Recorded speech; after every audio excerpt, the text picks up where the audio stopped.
Kita lanjutkan pengamatan kita mengenai bentuk dari sistem persamaan. Tadi bentuk biasa adalah jumlah persamaan akan sama dengan jumlah variabel. Namun kita sering akan menjumpai adanya jumlah persamaan melebihi dari jumlah variabel, ya kan? Ini kita sebut sebagai sistem yang kelebihan persamaan. Ya, biasanya sistem ini tidak konsisten biasanya, ya kan? Biasanya atau ya biasanya tapi tidak selalu pasti kan sistem ini tidak konsisten.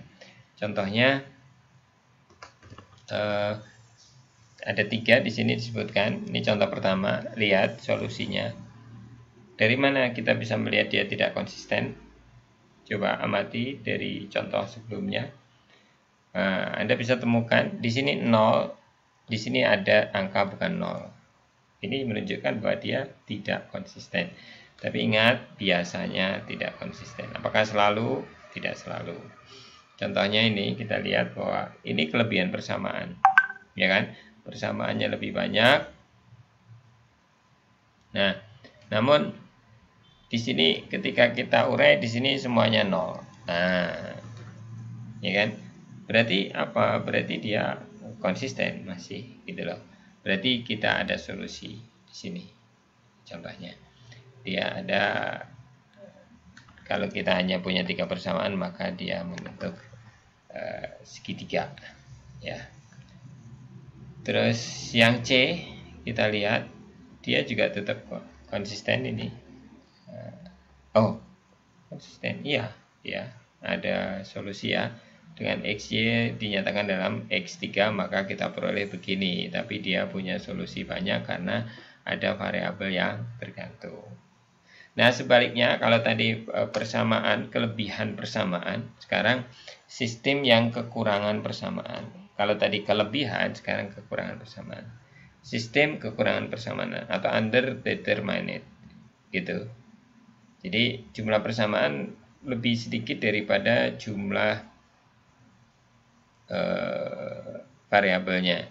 Nah, biasanya dia konsisten dengan tidak berhingga banyaknya penyelesaian. Ya, nggak hingga banyaknya penyelesaian. Ya kan? Dia konsisten tapi nggak berhingga banyaknya penyelesaian. Oke. Maaf, yang ini ada solusinya ya, kalau nggak salah di sini ada solusinya. Bukan ada variabel atau tidak. Coba dicermati lagi. Jadi mungkin dia tidak konsisten, itu baru mungkin. Tapi mungkin juga dia konsisten tapi tak hingga solusi, itu udah pasti. Kalau dia konsisten pasti dia tak hingga solusi untuk yang kurang persamaan, gitu. Ini contohnya, dikasih 2 contoh di sini. Nah, ini tidak konsisten, di mana nggak konsistennya ada di sini, ya kan? Nah, kalau ini dia nanti ada ketergantungan ya, dia di B ini, gitu.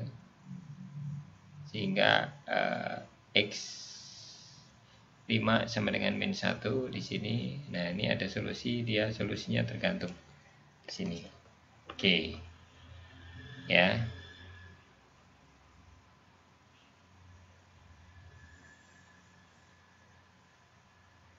Nah, sekarang kita kenalkan bentuk baru, yaitu bentuk echelon baris terreduksi.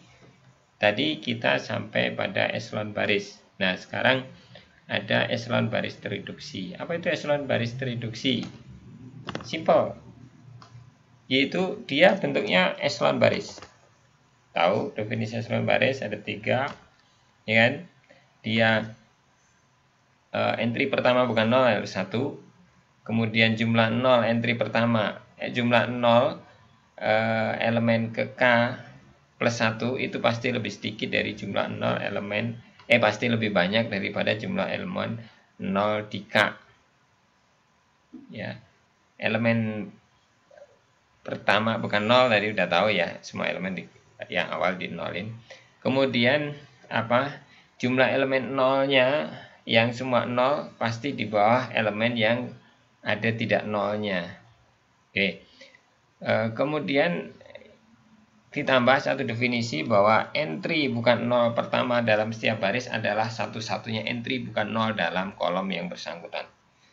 Entry bukan 0 dalam tiap baris adalah satu-satunya entry bukan 0 dalam kolom yang bersangkutan. Contoh ini entry bukan 0 pertama, ini entry bukan 0 pertama. Ini K plus 1 lebih banyak nolnya daripada entry K.